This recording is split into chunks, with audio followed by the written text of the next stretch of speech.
Okay, so I have the pleasure of introducing our next speaker, and the introduction is supposed to be somewhat interactive, so work with me here. And I have two oranges. I'm not sure why, but I'm sure this presentation will help us find out. But the first question is, did you ever find yourself in the middle of an event crisis and couldn't come up with a creative solution? All right.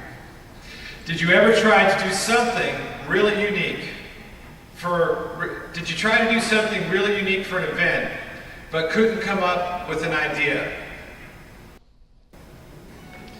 Did you ever feel other people were more creative than you? All right, that's an easy one for me. If you answered yes to any of these questions, then our keynote speaker is exactly the person you want to hear next. Dr. Yoram Solomon is the author of 7 books, 22 patents, more than 120 articles at Inc. magazine, and is a professional member of the National Speakers Association. He brings his no-nonsense, Israeli and Silicon Valley startup creativity and culture to corporate America and helps build a culture of innovation and finding the next big thing. His clients include Fortune 500 companies such as AT&T, Corvo, Walmart, DRS, Texas Instruments, Northrop Grumman, and many more, who've described his talks and workshops as transformative. Please help me welcome a speaker, an author, a paratrooper, a pilot, who will never, ever go on a roller coaster ride. Dr. Yoram Solomon.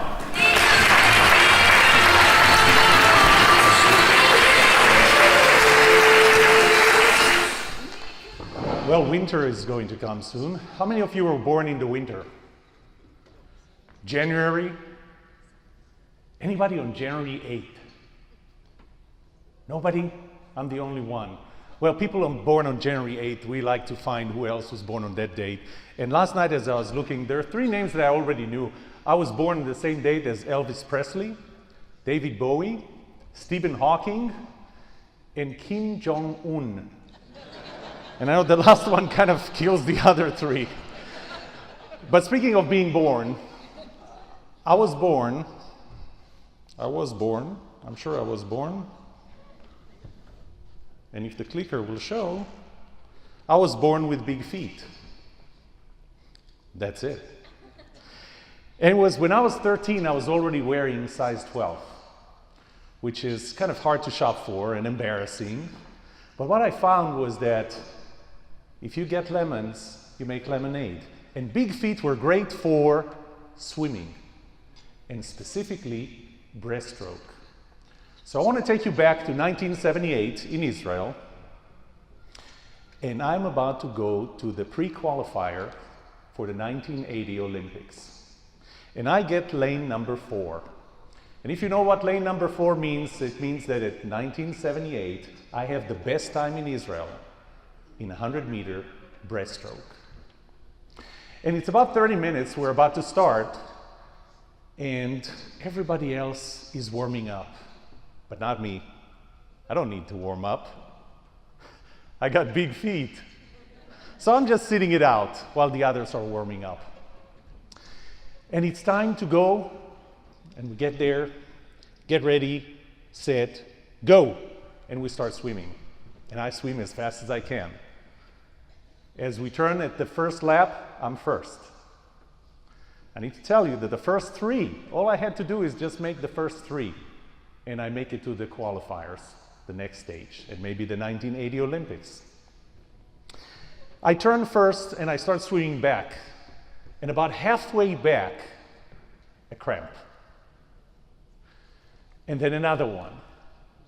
And it's starting to get really, really, really hard.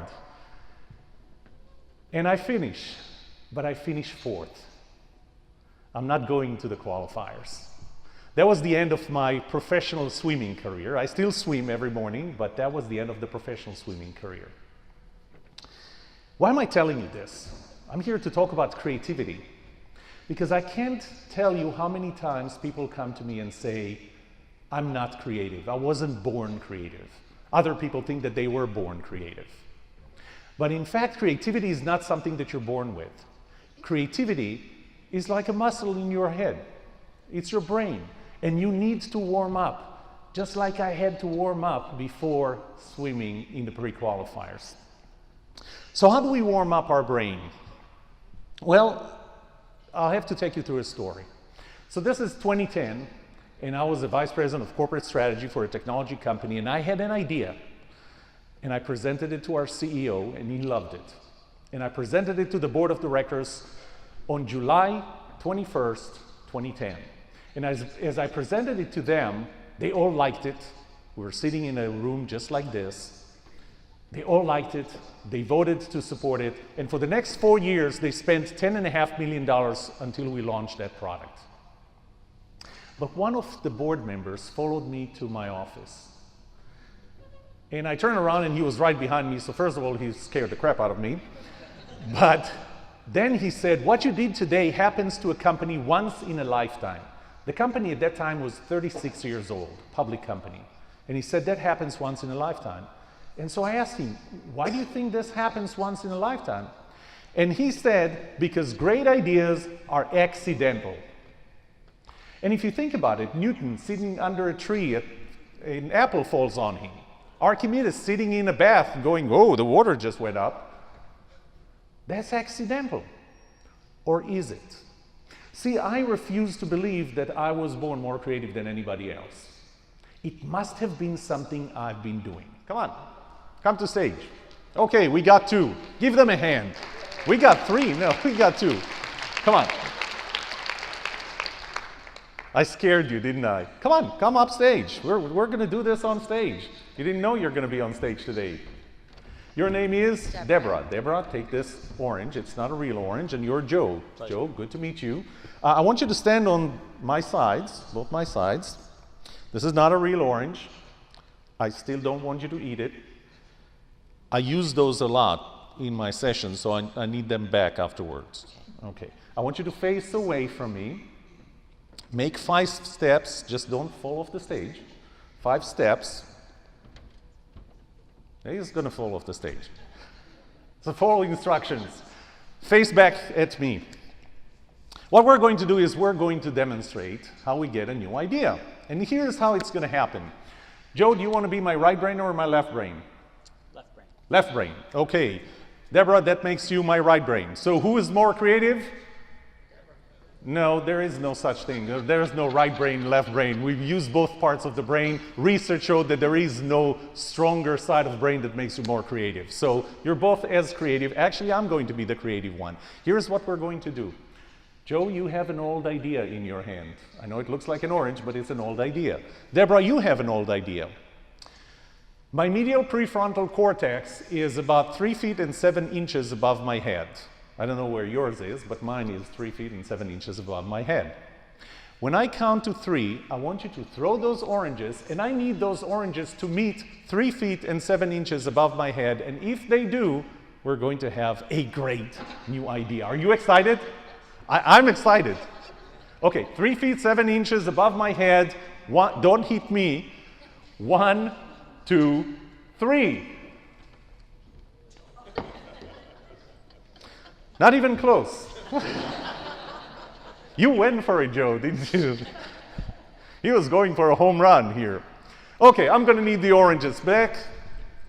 Give them around first. And I'm going to give you a copy of my latest book. Thank you for go outside of your comfort zone. Read things that have absolutely nothing to do with event planning, nothing to do with meetings, nothing to do with travel. Collect old ideas. Step number 2, let them incubate in your head. Don't do anything.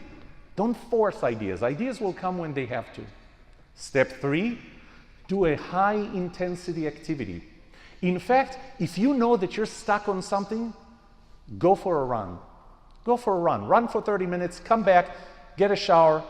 I can't guarantee it, but the quantity and quality of your ideas will go up. That's when you'll find solutions. And step number 4, take the shower. Or relax in any other way. Daydream. That's another good way. Because you see, nobody was born creative. It doesn't matter if you think that you're born creative, just like it didn't matter that I was born with big feet. Thank you very much.